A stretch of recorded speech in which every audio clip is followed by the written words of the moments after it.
드리겠습니다. 하나님 아버지, 우리가 주님을 믿는 것은 주님이 우리가 더 많은 것을 더 갖기 위해서가 아니고 주님께 받은 은혜를 세상 사람들과 나누고자 합니다. 우리의 삶 속에서, 우리의 모습 속에서 주님의 사랑이 나타날 수 있는 그러한 저희들로 되게 도와주시옵시고, 예배 가운데 임재하여 주시옵시고, 아픈 마음이 있습니다. 슬픈 사람이 있습니다. 걱정거심에 일상하는 사람들이 있습니다. 하지만 그 모든 것을 다 내려놓고 주님께 온전히 나아갈 수 있는 저희들 되게 인도하여 주시옵소서. 감사드리며 예수 그리스도 이름으로 기도드립니다. 아멘.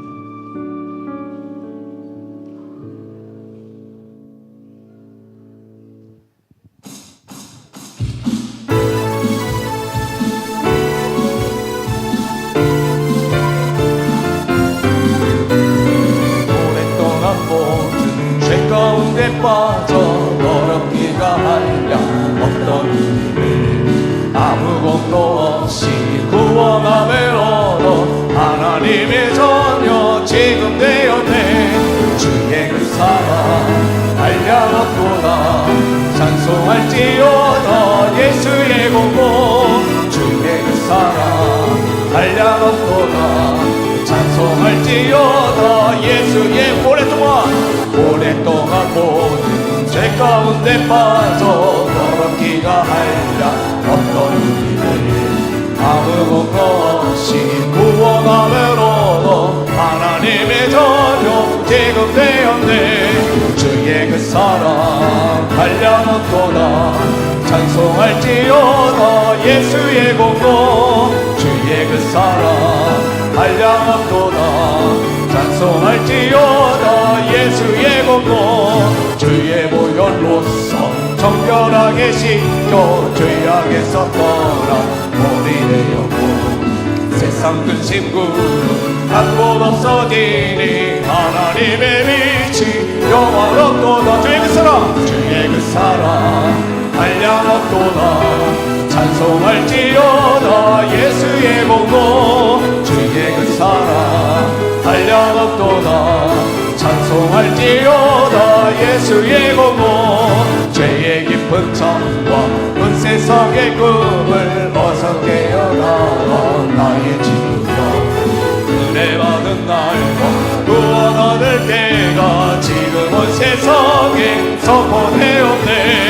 주의 그 사랑 한량없도다 찬송할지어다 예수의 공로. 주의 그 사랑 한량없도다 찬송할지어다 예수의 공로. 주의 그 사랑 한량없도다 찬송할지어다 예수의 공로. 주의 그 사랑 한량없도다 찬송할지어다 예수의 공로.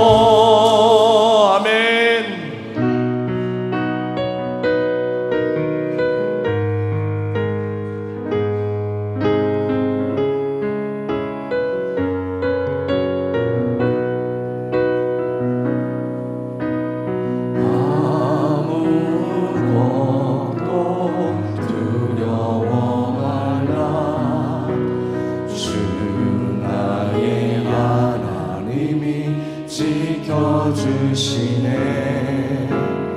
놀라지 마라 겁내지 마라 주님 말을 지켜주시네. 아무것도 두려워 말라.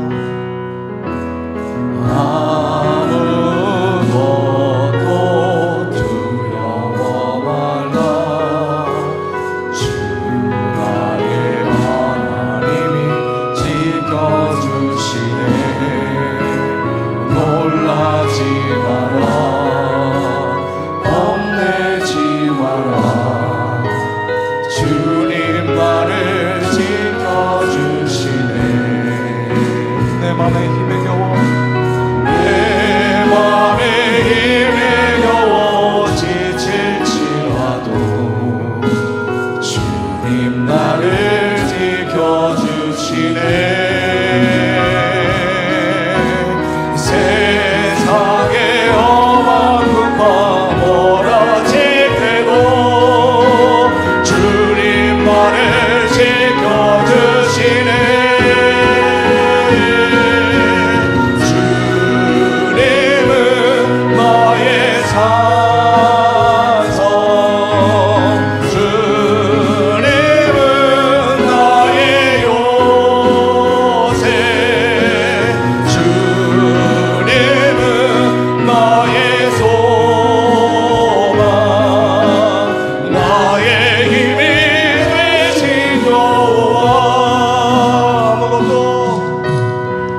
주님 나를 지켜주시네. 세상의 엄한 분만 몰아칠 때도 주님 나를 지켜주시네. 주님은 나의 산성, 주님은 나의 요새, 주님은 나의 소망, 나의 힘이 되신 여호와, 전능하신 하나님 찬양. 언제나 동일하신 주, 전능하신 하나님 찬양. 영원히 다스리네.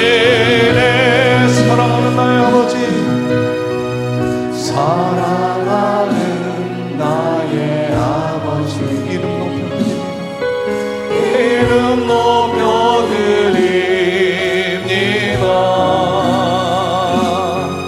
주의 나라 찬양 속에 임하시니 능력에 주께 찬송하네. 전능하신 하나님 찬양. 언제나 동일하신 주, 전능하신 하나님 찬양. 영원히 다스리네. 전능하신 하나님 찬양. 언제나 동일하신 주, 전능하신 하나님 찬양. 영원히 다스리네. 나 주의 이름 높이리. 나 주의 이름 높이리. 나 주의 이름 높이리. 하늘로 소리 들린 깃발처럼 주의 이름 높이리. 전능하신 하나님 찬양. 언제나 동일하신 주,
영이시니 예배하는 자가 영과 진리로 예배할지니라.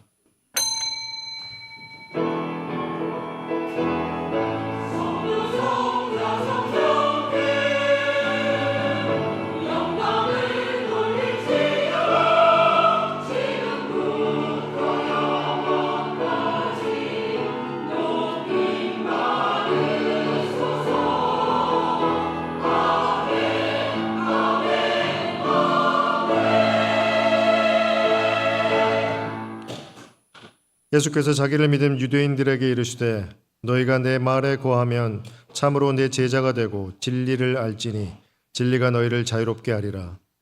우리를 어둠에서 불러내시어 진리의 은혜 아래로 인도하신 하나님, 주의 크신 사랑으로 저희의 한 주간을 지켜주시고 오늘 이 시간 주 앞에 나와 예배하게 하시니 감사드립니다. 이 예배를 통하여서 이미 승리하신 예수 그리스도의 능력으로 우리를 덧입혀 주시고 성령 하나님의 충만한 은혜가 우리의 각 심령에 임하게 은혜 내려 주시옵소서. 우리의 예배를 기뻐 받으시는 예수 그리스도의 이름으로 기도드립니다. 아멘. 찬송가 1장 만복의 근원 하나님 찬송하시겠습니다.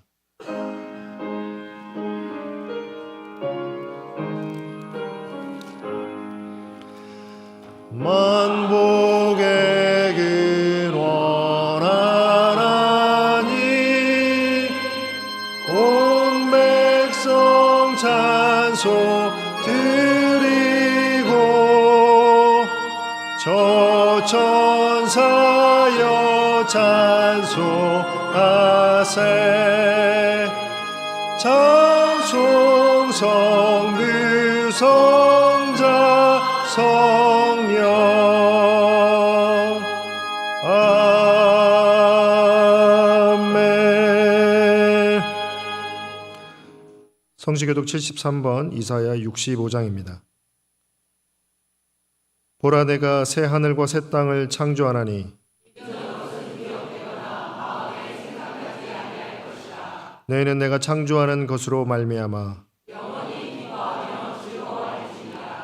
보라 내가 예루살렘을 즐거운 성으로 창조하며 그 백성을 기쁨으로 삼고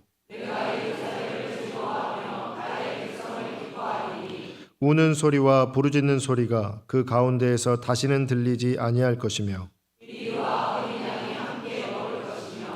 사자가 소처럼 짚을 먹을 것이며 뱀은 흙을 양식으로 삼을 것이니 나의 성산에서는 해함도 없겠고 상함도 없으리라. 여호와께서 말씀하시니라. 아멘. 전능하사 천지를 만드신 하나님 아버지를 내가 믿사오며 그 외아들 우리 주 예수 그리스도를 믿사오니 이는 성령으로 잉태하사 동정녀 마리아에게 나시고 본디오 빌라도에게 고난을 받으사 십자가에 못 박혀 죽으시고 장사한 지 사흘 만에 죽은 자 가운데서 다시 살아나시며 하늘에 오르사 전능하신 하나님 우편에 앉아 계시다가 저리로서 산 자와 죽은 자를 심판하러 오시리라. 성령을 믿사오며 거룩한 공회와 성도가 서로 교통하는 것과 죄를 사하여 주시는 것과 몸이 다시 사는 것과 영원히 사는 것을 믿사옵나이다. 아멘. 앉으시겠습니다. 찬송가 208장 내 주의 나라와 찬송하시겠습니다.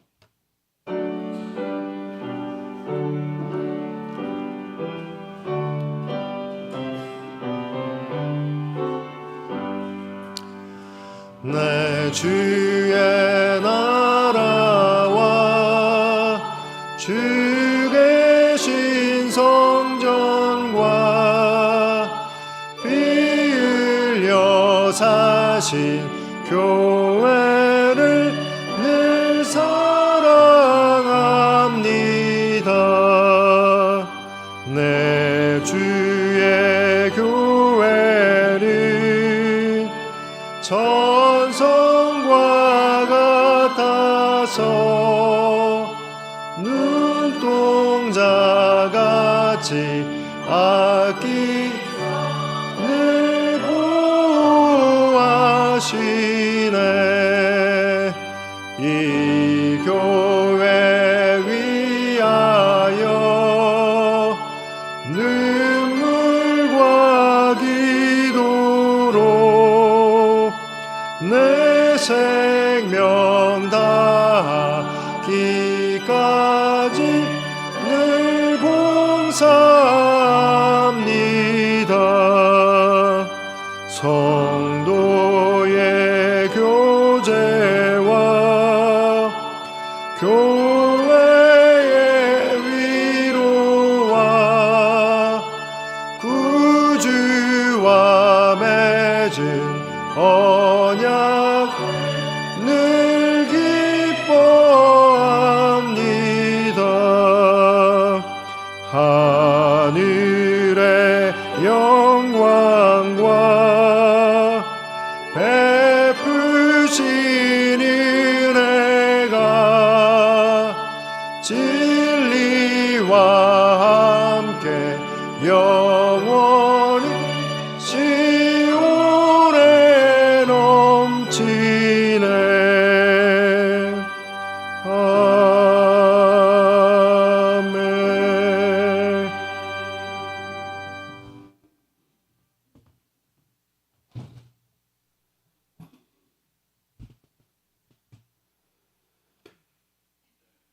전능하사 우리에게 영원한 생명을 허락하신 우리 하나님 아버지 감사합니다. 우리를 위해 완전하신 사랑으로 이루신 그 구속의 역사로 세세무궁 펼쳐가는 하나님 나라의 영광과 그 은혜를 찬양하며 거룩한 보좌 앞에 나아갑니다. 예배의 순서마다 성령의 권능으로 역사하사 주님의 주권과 권세가 선포될 때 하나님의 영광과 평강의 복으로 충만케 축복하여 주시옵소서. 그 은혜로 우리를 불쌍히 여기사 이 시간 세상 것으로 가득 찬 심령을 품고 왔사오니 비우게 하시고 주의 보혈로 깨끗게 씻어주시고 정결한 예배의 자로 세워주시기를 간절히 원합니다. 하나님 아버지, 한량없는 주님의 은혜로 운정 방주교회에 큰 기쁨을 주시니 감사합니다. 하나님께서 부르신 박승현 목사님, 운정 방주교회 새 시대를 열어갈 담임 목사님으로 세워주심을 감사드립니다.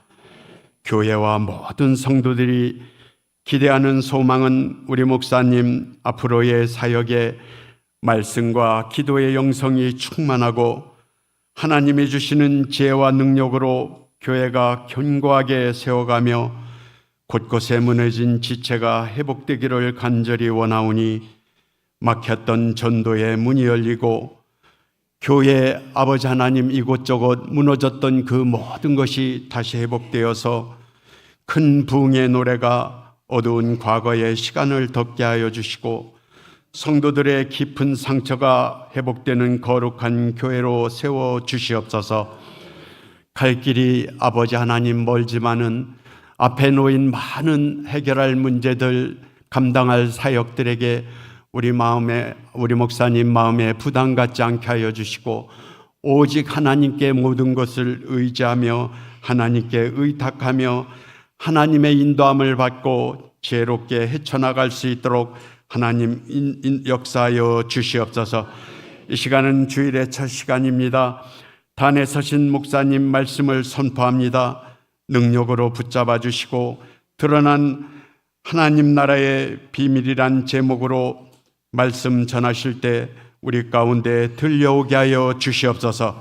한 주간 세상에 나아가 살아갈 때 오직 우리의 생각과 뜻을 지켜 우리 마음이 하나님을 향해 있게 하시고 구속의 은혜와 복음의 아름다운 소식을 노래하며 모든 지각에 뛰어난 하나님의 평강과 권능으로 이 세상을 넉넉히 이겨나갈 수 있는 아버지 말씀의 은혜를 우리에게 허락하여 주시옵소서.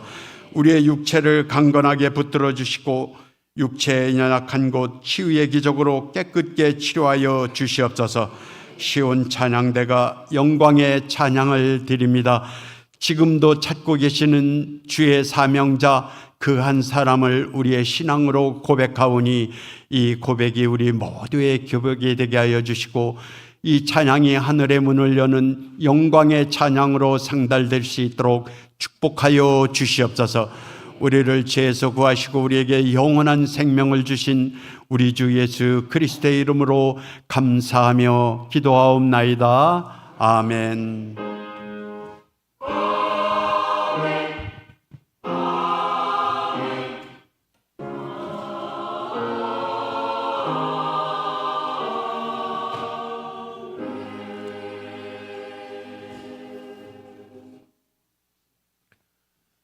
오늘 우리에게 주신 하나님의 말씀은 마태복음 13장 44절부터 50절까지 말씀입니다.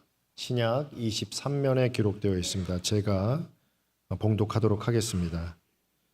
천국은 마치 감추인 보화와 같으니 사람이 이를 발견한 후 숨겨두고 기뻐하며 돌아가서 자기의 소유를 다 팔아 그 밭을 사느니라. 또 천국은 마치 좋은 진주를 구하는 장사와 같으니 극히 값진 진주 하나를 발견하며 가서 자기의 소유를 다 팔아 그 진주를 사느니라. 또 천국은 마치 바다에 치고 각종 물고기를 모으는 그물과 같으니 그물에 가득함에 물가로 끌어내고 앉아서 좋은 것은 그릇에 담고 못된 것은 내버리느니라.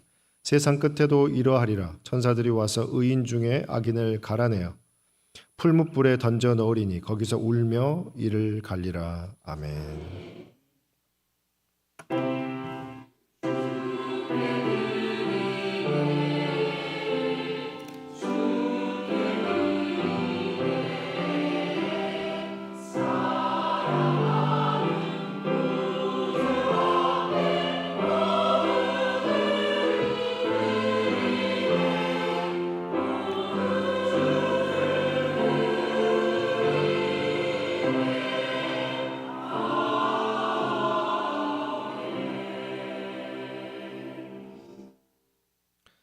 모든 생명의 근원이신 하나님, 이 시간 모든 것이 주께로부터 온 것을 고백하며 감사의 예물을 드립니다. 주님 앞에 11조, 감사, 선교, 건축, 주정헌금으로 드리오니 이 예물이 쓰이는 곳마다 주의 복음의 역사 일어나게 하시고 주님의 영광만이 온전히 드러나게 은혜 내려 주시옵소서. 감사드리며 거룩하신 예수 그리스도의 이름으로 기도드립니다. 아멘.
사람 통해 하나님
오늘도 하나님 나라의 삶이 있는 교회에 오신 성도님들을 주님의 이름으로 환영하고 축복합니다.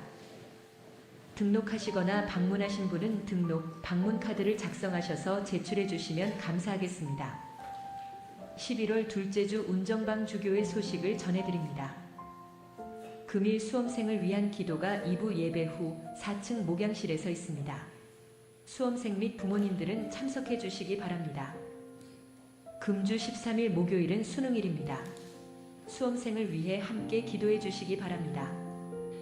다음 주일은 추수감사주일입니다. 주일 1부, 2부 예배에 성찬식이 있습니다. 추수감사주일 헌물 안내입니다. 떡, 과일, 채소 등 희망하시는 성도님들은 14일 금요일까지 2층 로비에 가져다 주시기 바랍니다. 2026년 주일 점심 식사 식당 봉사로 섬겨주실 성도님들을 모집합니다. 많은 성도님들의 지원과 참여 부탁드립니다. 문의 및 신청은 이미호 간사에게 해주시기 바랍니다. 2026년 사역 신청서가 2층 로비에 있습니다. 기존 지원하고 섬기고 있는 분들, 새가족과 새롭게 지원하고 섬기실 분들은 작성하셔서 1층 사무실에 제출해 주시기 바랍니다. 각양 은사로 서로 섬기며 선한 청지기로 살아가는 우리 모두가 되기를 소망합니다. 금일 문경의 집사딸 진리양과 이진수 군의 결혼식을 축하해 주셔서 감사의 마음을 담아 떡을 섬겨주었습니다.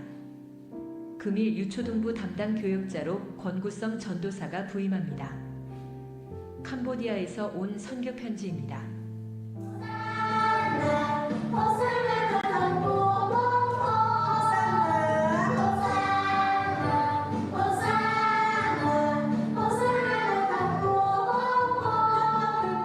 사랑하고 존경하는 운정방주교회 목사님과 성도님들께 샬롬을 전합니다.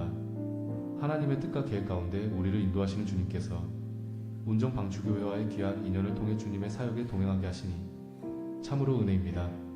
기도와 후원으로 함께 동역해 주시는 운정방주교회에 진심으로 감사드립니다.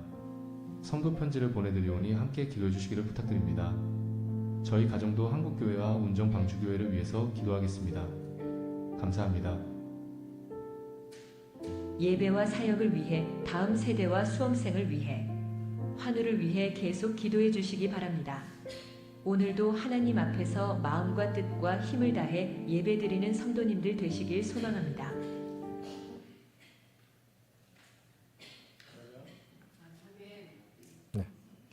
우리 함께 예배드리시는 우리 성도님들과 함께 인사하면 좋겠습니다. 좌우 돌아보면서 사랑합니다, 축복합니다 인사하겠습니다. 사랑합니다, 축복합니다. 다시 한번 이렇게 인사할까요? 우리는 하나님의 백성입니다. 오늘 찬양을 들으면서 그 한 사람이 저인가 이런 생각을 해요. 우리 운정방주교회 모든 성도님들이 그 한 사람이 되어서 각자의 자리에서 하나님 나라를 만들어 가시고 이루어 가시는 복된 하나님의 통로 되시기를 주님의 이름으로 축복합니다. 모두 함께 하나님께 영광의 박수 올려드릴까요?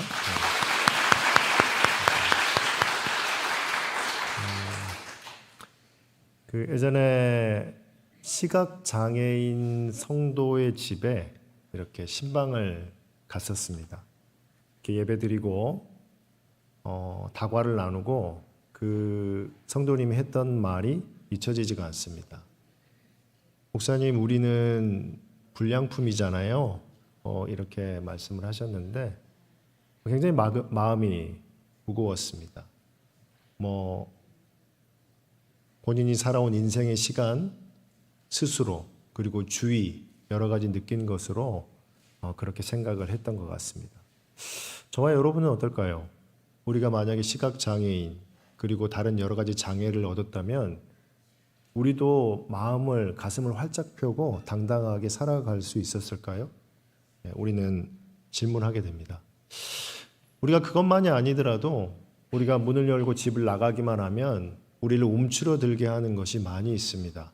정말로 하나님의 영광 가운데, 기쁨 가운데 살아가는 것이 성도라고 우리가 알고 있었지만 문을 열고 나아가면 나를 움츠리고 주눅들게 만드는 것이 굉장히 많죠. 스스로 경험하셨을 것입니다. 제가 어렸을 때 어머니께서 아버지를 신학교를 보내면서 섬 지역에 가서 이렇게 파마를 했다라는 이야기를 예전에 한 적이 있었을 것입니다. 그 파마를 할 때 제가 한번 따라간 적이 있었어요. 그 배를 타고 들어가서 어머니가 파마할 때 그 옆에서 혼자 이렇게 놀고 있었는데 그 장소를 빌려주신 집주인이죠. 집주인 할머니가 있는 그 마당이었는데 조금 큰 꽃이 떨어져 있었습니다. 어렸을 때 크다고 하니까 뭐 이렇게 아이 뭐 6살짜리 손바닥만한 그런 꽃이었던 것 같아요. 그 꽃을 집어서 이렇게 놀고 있었는데 그 할머니가 저에게 이렇게 이야기를 했습니다. 아이고 귀한 사람라고 말하지 않았어요. 아니 어디서 이렇게 천한 게 이런 말을 했습니다. 근데 그 6살 때의 기억인데 잊혀지지 않아요. 그때 뭐 천하다는 게 뭐 얼마나 무슨 뜻인지 정확하게 알았겠습니까? 그래서 굉장히 뭔가 창피하고 부끄럽게 만드는 그런 단어였던 기억이 납니다. 우리는 이 세상을 살아가면 한 말만 떼고 나아가면 너는 하찮은 사람이다라는 것을 끊임없이 온 세상이 우리에게 주입시킨다라는 것을 우리는 체험하고 살고 있습니다. 사랑하는 우리 운정방주교회 성도 여러분, 우리는 성도입니다. 그렇죠? 성도는 하나님께서 택한 아주 존귀한 자들입니다. 히브리서 11장 38절에 이런 사람은 세상이 감당하지 못하느니라 라고 분명히 선포했습니다. 그런데 우리가 움츠러들고 스스로 부끄러워지고 피하고 그리고 때로는 교만하고 이러한 삶을 살아가는 사람을 누가 무서워하겠습니까? 그렇죠? 오늘 이 말씀을 잘 정리하셨으면 좋겠습니다. 하나님 나라에 살아가는 백성이 누구인지, 하나님 나라가 어떤 것인지를 우리가 잘 기억하고 새겨서 이제는 우리가 세상에 주는 나에 대한 여러 가지 공격 가운데 내 스스로 내 마음으로 움츠러든 그런 것 가운데 정말로 하나님 나라 안에서 기쁨 누리고 살아가는 저와 여러분 되시기를 주님의 이름으로 축원합니다. 오늘 마태복음 13장에는 천국 비유입니다. 여러분들이 너무 잘 아실 거예요. 천국 비유가 7가지가 소개가 되는데 4가지 땅에 떨어지는 씨, 가라지, 겨자씨, 누룩, 밭에 감추인 보화, 좋은 진주, 그물 비유. 제가 몇 가지 말했죠?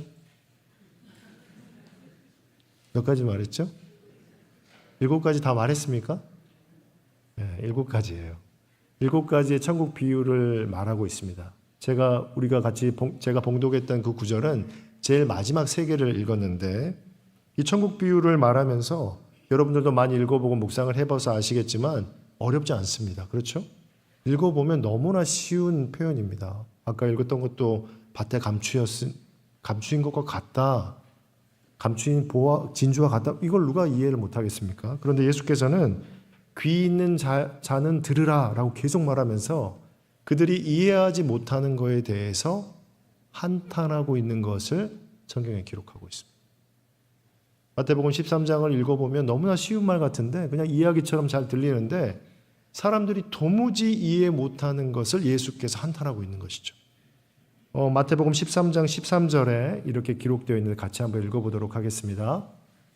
내가 그들에게 비유로 말하는 것은 그들이 보아도 보지 못하며 들어도 듣지 못하며 깨닫지 못하며 도무지 말해도 알아먹지 못하는 도무지 내가 이렇게도 말하고 저렇게 말해도 이해를 못하는 것입니다. 우리가 아는 것처럼 예수 그리스도께서는 하나님 나라를 선포하셨습니다. 그리고 그 선포하심과 동시에 치유도 하시고 귀신도 쫓아내고 여러 가지로 하나님 나라가 무엇인지를 알렸음에도 불구하고 그들이 도저히 하나님 나라가 어떤 곳인지를 이해하지 못한다라는 것이 예수님의 평가인 것이죠.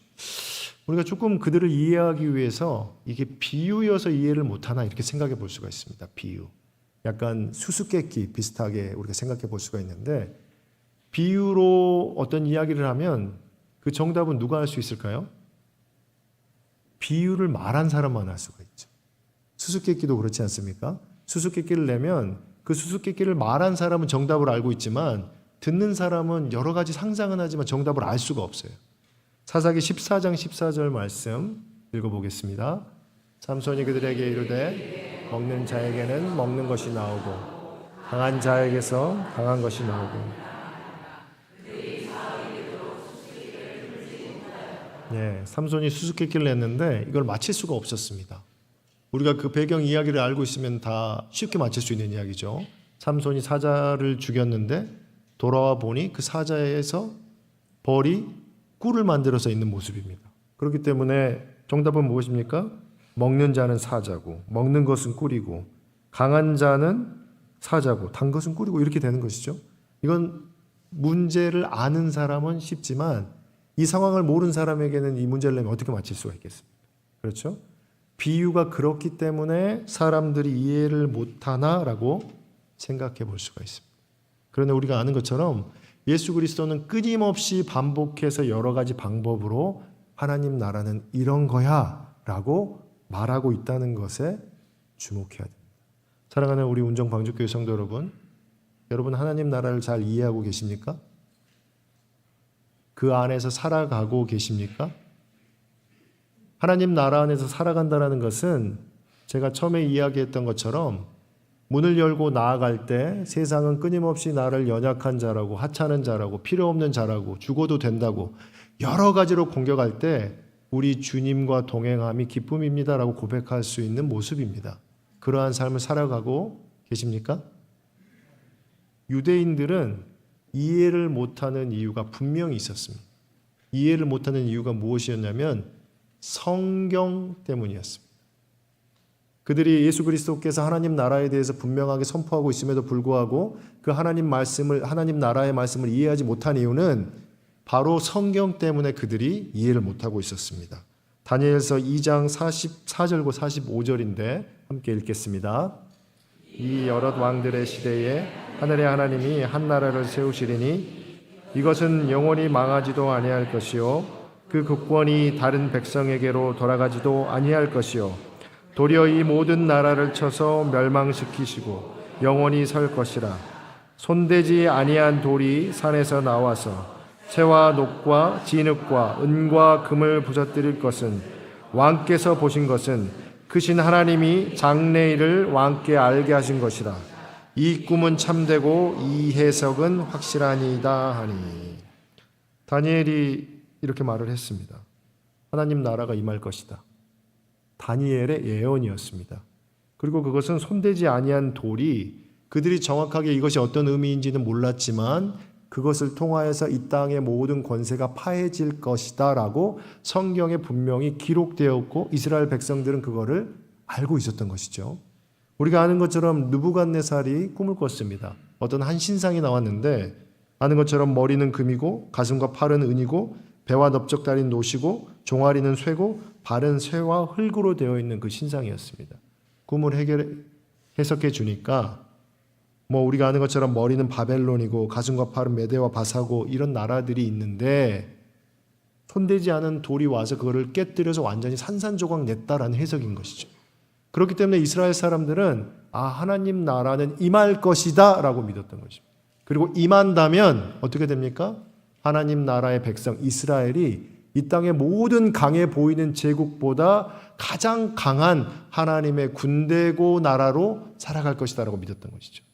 그렇기 때문에 우리가 새벽에 에스라를 묵상하고 있는데 에스라, 에스더, 느헤미야 이쪽에서 나오는 이 시대에 이스라엘 백성들이 하나님께서 율법을 준 이후로 가장 율법을 신실하게 지키는 백성이 되었습니다. 할렐루야죠. 그렇죠? 하나님의 말씀을 신실하게 지키는 게 얼마나 가치 있는 일입니까? 그것을 통해서 얼마나 하나님께서 복을 주시겠습니까? 그런데 그 사람들에게 생각했던 복이 내리지 않았습니다. 이거 에스라를 지금 계속 새벽에 하고 있는데 이렇게 스포를 해도 되는지 모르겠네요. 사람들이 귀환해서 포로가 귀환해서 성전을 쌓고 성벽을 쌓고 그들이 성읍을 지어서 강한 하나님 나라의 기본적인 틀을 갖추고 그들이 하나님의 율법을 신실하게 지켰습니다. 번제를 드리고 초막절을 지키고 절기를 다 지켰습니다. 그러면 이렇게 하나님 나라가 임할 것이다 라고 기대했는데 그 나라의 역사적으로 임한 것이 무엇이냐면 알렉산더가 죽은 다음에 나라가 나눠졌어요. 그리고 안티오코스 4세 에피파네스라는 알렉산더의 장군 중에 한 가문이 그 이스라엘 지역을 점령하게 되는데 어떤 일을 했냐면요. 기원전 167년에 예루살렘 성전에 제우스 신상을 세웠습니다. 이스라엘 백성들은 귀환하여서 성전을 짓고 신실하게 하나님의 율법을 지켜가고 있었습니다. 그러면 당연히 하나님께서 그들을 보호하시고 지키실 거라는 확신을 가졌습니다. 그게 신명기의 가르침이었고 선지자들의 가르침이었기 때문에. 그런데 율법을 지켰음에도 불구하고 그 성전 위에 이제껏 없었던 제우스 신상이 세워지는 것을 경험한 것이. 여러분 어떻겠습니까? 여러분들이 정말로 신실하게 신앙생활을 했어요. 교회 봉사도 하고 말씀 묵상도 하고 정말로 열심히 살았는데 여러분의 인생 가운데 경험하지 못한 일을 겪게 된다면 여러분 마음은 어떻겠습니까? 전 이스라엘 백성들이 그런 경험을 하고 있었습니다. 더 심지어 번제단에 돼지로 제물을 드렸어요. 그 왕이. 돼지는 레위기에서 거룩하지 않는, 그들이 취급하지 않는, 먹지 않는 동물이지 않습니까? 근데 그 돼지를 가지고 하나님의 성전에서 제사를 지내는 그 꼴을 보게 된 것입니다. 이스라엘 백성들은 참람했을 것입니다.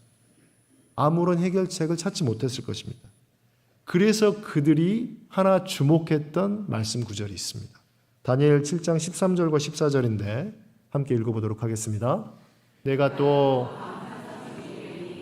인자 같은 이가 하늘 구름을 타고 와서 애적부터 항상 계신 이에게 나아가 그 앞으로 인도되매 그에게 권세와 영광과 나라를 주고 모든 백성과 나라들과 다른 언어를 말하는 모든 자들이 그를 섬기게 하였으니 그의 권세는 소멸되지 아니하는 영원한 권세요 그의 나라는 멸망하지 아니할 것이니라.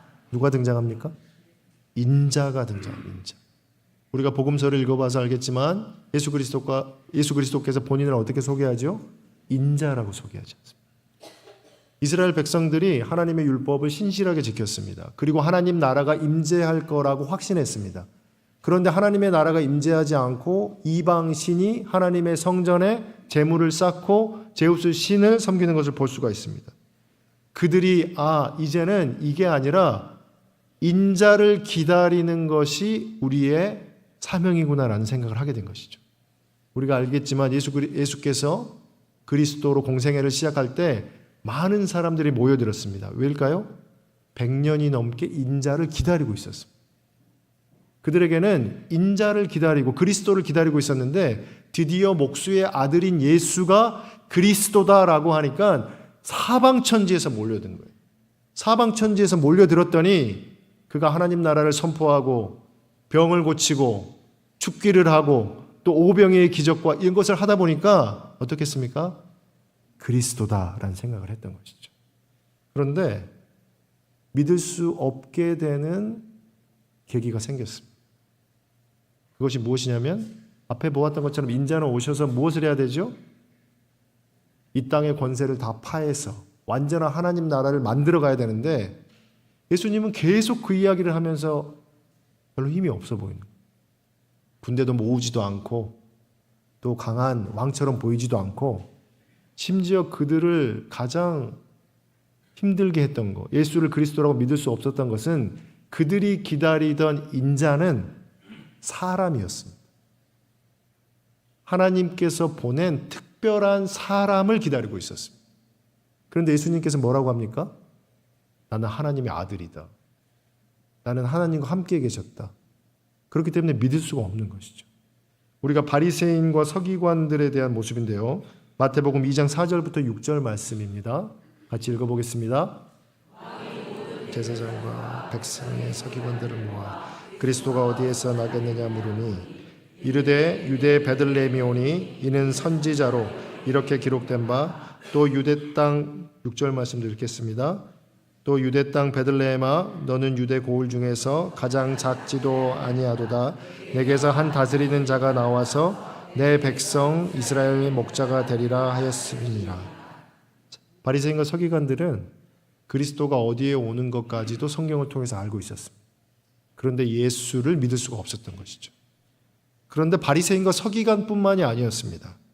우리가 아는 것처럼 세례 요한도 예수를 의심하는 것이죠.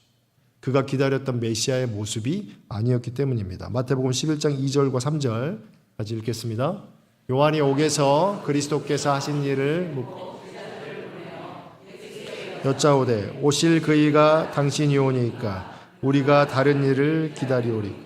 세례 요한은 예수가 세례를 받을 때 그리스도라는 것을 확신했습니다. 성령이 내려오는 것을 보았고 하나님의 음성을 들었습니다. 세례 요한은 이제껏 자기가 기다리던 그분이 오셨다라고 기뻐했습니다.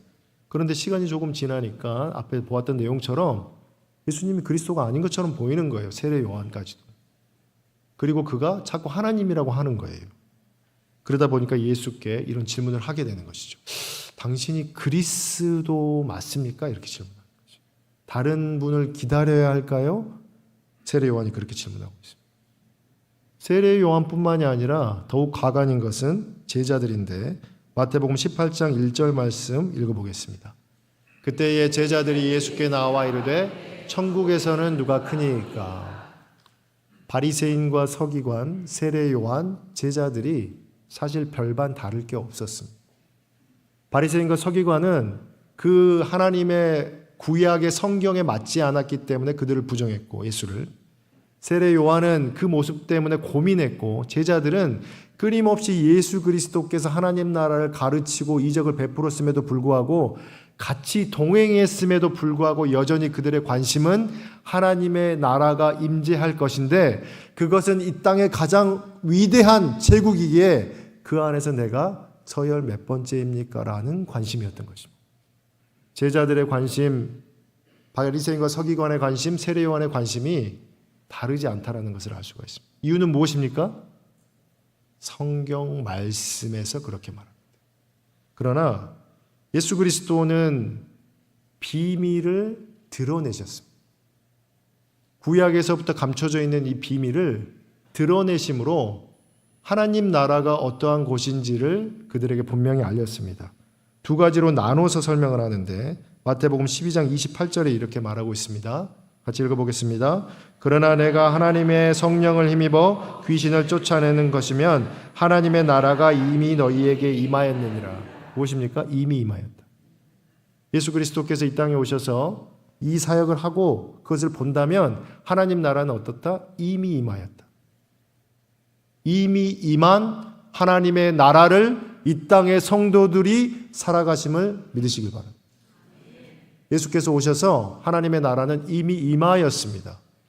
그 하나님의 나라는 우리와 함께 하십니다.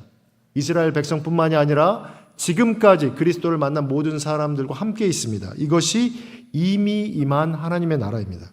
그런데 차이가 뭘까요? 요한복음 14장 1절부터 3절에 이렇게 말하는데 같이 한번 읽어보겠습니다. 이건 제가 읽겠습니다. 너희는 마음에 근심하지 말라. 하나님을 믿으니 또 나를 믿으라. 내 아버지 집에 거할 곳이 많도다. 그렇지 않으면 너희에게 일렀으리라. 내가 너희를 위하여 거처를 예비하러 가노니 가서 너희를 위하여 거처를 예비하면 내가 다시 와서 너희를 내게로 영접하여 나 있는 곳에 너희도 있게 하리. 사람들이 이해할 수 없는 이제 말씀을 하시는 거죠. 이미 하나님 나라가 임했다고 했습니다. 그런데 예수님께서 다시 가겠다라고 하시는 거예요. 그리고 다시 오겠다라고 하는 겁니다. 사람들은 이해할 수 없는 이야기를 예수님이 하기 시작한 것입니다. 사도행전 1장 10절과 11절에도 이렇게 말합니다. 올라가실 때 제자들이 자세히 하늘을 쳐다보고 있는데 흰옷 입은 두 사람이 그들 곁에 서서 이르되 갈릴리 사람아 어찌하여 서서 하늘을 쳐다보느냐 너희 가운데서 하늘로 올려지신 이 예수는 하늘로 가심을 본 그대로 오시리라 하였느니라. 이스라엘 사람들이 인자가 오는 것은 알았지만 가서 다시 온다라는 말은 들어보지 못했던 것이죠. 오직 예수 그리스도만을 통하여서 구약에 감추어졌던 그 비밀이 드러나는 순간이었습니다. 드러남에도 불구하고 사람들은 구약적인 사고에 갇혀서 다니엘 사고에 갇혀서 예수 그리스도께서 친히 하나님의 아들이시고 하나님이시고 하나님 나라를 이미 열었다라는 것을 믿을 수가 없었던 것이죠. 우리 사랑하는 운정방주교회 성도 여러분, 여러분 이미 임한 하나님 나라를 살아가십니까? 오실 예수 그리스도를 기다리고 계십니까? 그 삶에 복이 있음을 믿으시길 바랍니다. 예수님께서는 오늘 비유를 통하여서 그 차이를 분명하게 말하고 있습니다. 그 분명한 차이를 사람들은 이해하지 못하지만 그 차이가 무엇입니까? 먼저 보아 비유를 보면 밭에 보아가 감추어져 있습니다. 밭에 보아가 감추어져 있기 때문에 보아가 감추어져 있다는 것을 아는 사람만 그 땅이 귀한 것이죠. 여러분들 어떻겠습니까? 어떤 정말 안 좋아 보이는 땅에 맹지에 안에 보아가 숨겨져 있다는 걸 알았어요. 그럼 여러분 어떻게 하십니까? 영끌 하셔야 되잖아요. 영끌해서 그 땅을 사야 되는 거잖아요. 왜냐하면 그 땅에 보아가 있다는 것을 알기 때문에. 그 땅만 사면 가치를 수십 배, 수백 배의 가치를 얻을 수가 있는 거잖아요. 그렇기 때문에 우리는 그 땅을 살 것입니다. 진주 보아도 그렇습니다. 값진 진주를 상인이 보았습니다. 자기가 사고 싶었던 그런 진주였어요. 똑같이 어떻게 합니까? 영끌해서 진주를 사는 것이죠. 왜냐하면 그렇게 했을 때 더 많은 가치의 것을 가질 수 있기 때문에. 하나님 나라는 값진 보아와 값진 진주와 같다는 것을 아십니까? 아멘. 이건 다 아는 일. 바리새인과 서기관들이 이 비유를 들었을 때 다 아는 이야기 아니야 이렇게 생각을 했을 것입니다. 하나님 나라가 임하면 그것은 가장 값진 것이기 때문에 누구나 다 아는 것이야 라고 믿었을 것입니다. 그런데 예수께서 말하는 것을 이해할 수가 없었어요. 그들은. 예수께서 이 값진 보아와 같은 하나님 나라를 말했음에도 불구하고 믿을 수가 없었습니다. 예수가 그리스도라는 것을 믿을 수가 없었어요. 하나님 나라가 임했다라는 것을 믿을 수가 없었습니다. 왜 그럴까요? 예수께서 다시 오시기 전까지 하나님 나라의 가치는 밭에 감추어져 있기 때문에. 그 진주가 값진 진주라는 것이 감춰져 있기 때문이에요. 여러분, 가치가 있다라는 것을 알면 누가 안 사겠습니까? 내가 예수를 믿었더니 정말로 모든 사업이 잘 돼. 내가 예수를 믿었더니 모든 게 다 해결이 돼. 그러면 누가 예수 안 믿겠어요? 이스라엘 백성들이 그렇게 생각을 했다는 겁니다. 인자만 오면 다 해결될 거라고. 저 로마 다 해결될 거라고. 우리 밑에 꿇고 우리에게 조공하고 봉양하고 그렇게 될 거라고. 그게 다니엘서를 붙들고 있는 이스라엘 백성들의 모습이었습니다. 그런데 예수 그리스도께서 비밀을 드러낸 것이죠. 사람들이 이해할 수 없는 비밀을 드러낸 것입니다. 천국은 어떤 것이냐? 내가 다시 가서 오시기 전까지 그 가치를 모를 것이다. 그 가치가 값진 거를 모를 것이다. 그렇기 때문에 세상 사람들은 사지 않는 것이죠. 여러분의 삶 가운데 무슨 일이 다 해결되셨습니까? 여러분이 생각하는 모든 것이 다 해결되셨어요? 가족의 문제, 재정적인 문제, 자녀들의 문제, 부모님들의 문제 다 해결되셨어요? 해결될 수는 있죠. 그런데 오늘 예수 그리스도께서 가르치신 복음에 따르면 그거는 천국과 별로 관계가 없는 거예요. 왜 그럴까요? 그 값진 보물이 바로 예수 그리스도이기 때문입니다. 그렇기 때문에 이 땅 가운데 그 보화의 가치를 아는 사람만이 그걸 붙들고 살아가는 것이죠. 예수가 가장 값진 보화라는 것을, 가장 값진 진주라는 것을 알게 하신 하나님께 감사하며 살아가는 것이죠. 그것을 주셨기 때문에 세상에 나가서 모든 것이 잘 되고 떵떵거리고 살아가는 것을 허락하여 주시옵소서 하는 삶과는 전혀 다른 것입니다. 내가 장애가 있을지라도, 내가 사업이 안 돼서 망했을지라도, 내가 건강을 잃었을지라도, 내 자녀들이 심지어 잘 되지 않았을지라도, 내 부모들이 만수무강하고 평안했으면 좋겠는데 그렇지 않았을지라도 예수 그리스도를 알게 하셔서 영원한 천국을 소망하고 살 수 있는 은혜를 허락하셨기에 감사합니다라고 살아가는 사람들이 밭에 감추인 보화를 기뻐하는 성도인 것입니다. 사랑하는 성도 여러분, 이 땅에는 끊임없이 세상의 것을 잘 받아야지만 너희들이 복된 사람이다라고 가르치고 있습니다. 너희들이 교회를 다니는데 왜 그렇게 잘 되지 못해? 왜 그리 사업도 잘 안 돼? 관계도 잘 안 돼? 자녀들도 잘 안 돼? 그런 걸 가지고 너희들이 정말 예수를 잘 믿는 거야? 잘 믿죠. 그리 아니하실지라도 주님이 함께 하시기에 이 힘든 인생을 살아가 보겠습니다. 이 힘든 인생을 주님만 붙들고 살아가 보겠습니다. 이 어렵고 힘든 인생을 내가 등을 한번 제대로 눕지도 못하고 살아가는 이 인생일지라도 주님이 함께 하시기에 살아가 보겠습니다 라고 고백하는 인생의 삶이 성도의 삶이고 이 땅의 천국을 소유한 공동체의 고백일 것입니다. 사랑하는 운정방주교회 성도 여러분, 이 땅은 살기가 힘듭니다. 이 땅의 인생은 죄악 가운데 여전히 고통받는 인생입니다.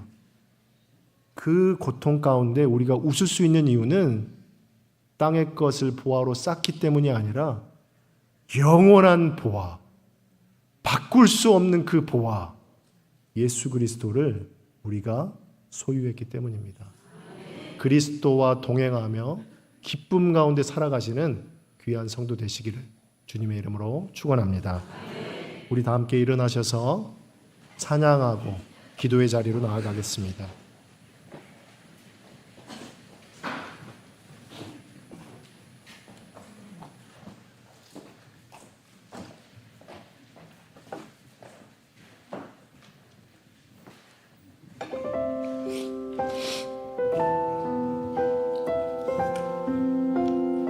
천국 소망 주신 하나님을 찬양합니다.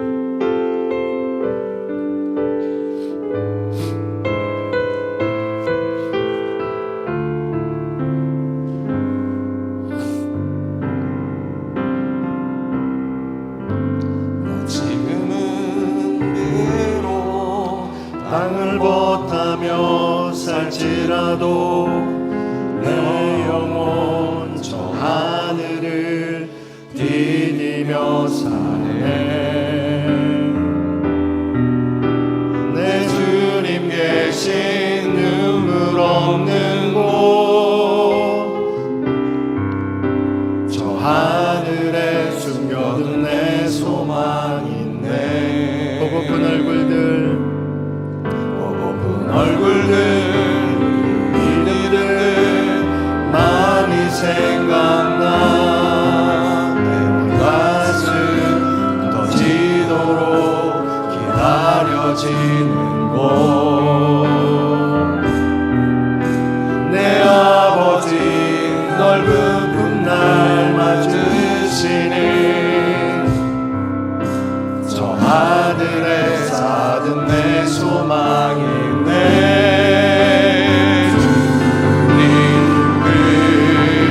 나라에 이를 때까지 순례의 걸음 멈추지 않으려. 어떤 시련이 와도 난 두렵지 않네. 주와 함께 걷는 이 길에. 나 지금은 비록 땅을 벗하며 살지라도 내 하늘 저 하늘을 디디며 사네. 내 주님 계신 눈물 없는 곳, 저 하늘에 숨겨둔 내 소망인데.